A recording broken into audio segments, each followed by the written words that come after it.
As Philip Boulding heads to his workshop in Olalla, a town on the east edge of the Kitsap Peninsula, minutes away from his home, music is never far from his thoughts. Oftentimes, when I'm driving carpool in the morning, I'll have 5 children in back, and it'll be a few minutes before I realize one of them's trying to get my attention to speak to me, because I'm thinking about music. It's something that is all-consuming to me.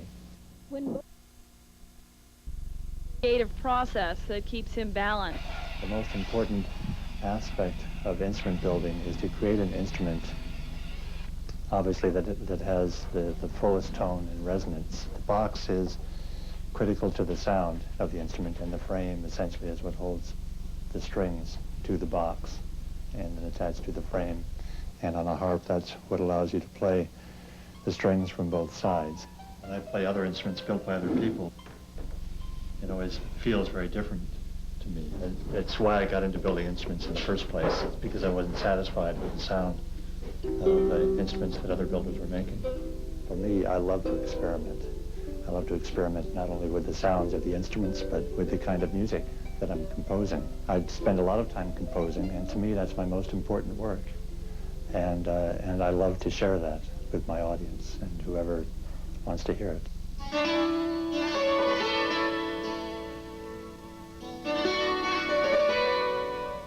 Classically trained in piano and an accomplished violinist, Pam Boulding has been involved in music her entire life, though the sound of the dulcimer is different.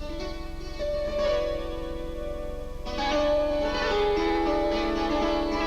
heard a hammered dulcimer played at a special event, and got to stand up close to it and knew instantly that that was an instrument that just belonged to my spirit. I mean, I could hardly wait to get my hands on some hammers and start playing one myself.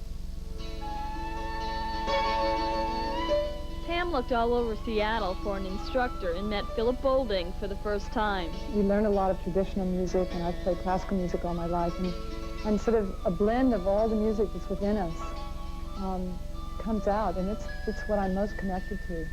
And yeah, it really expresses me in a way that lives inside of me. Watching both of you perform is as interesting as listening to the music, certainly, and I'm wondering what you think about when you play. You don't really think when you play.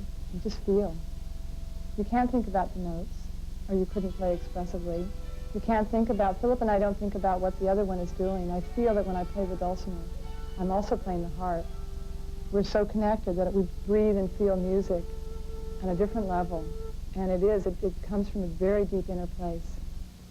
And we are almost in a way like one organism, when we're playing music together.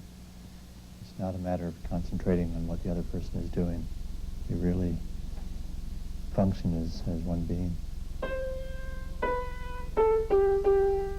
Though Philip and Pam are the magical strings, there are really 7 musicians in the family.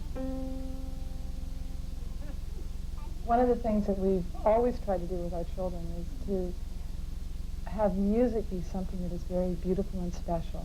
The exciting thing now is that we're composing, and the children are really responding to the music, and Brennan is improvising. To me, that's the ultimate excitement, is to see my children also, really playing music from their hearts. We go to different schools, and so we hardly have time to see each other. When we get home and we practice, it, kind of brings the family together. I like to look out and see all the people in the audience and watching them, knowing that they're enjoying our music, and share it with everybody.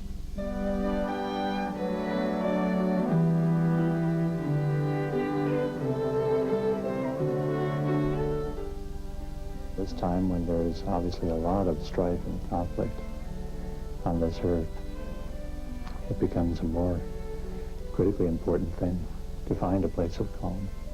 And I know the music does it for me, and I've heard from many others that it does it for them as well.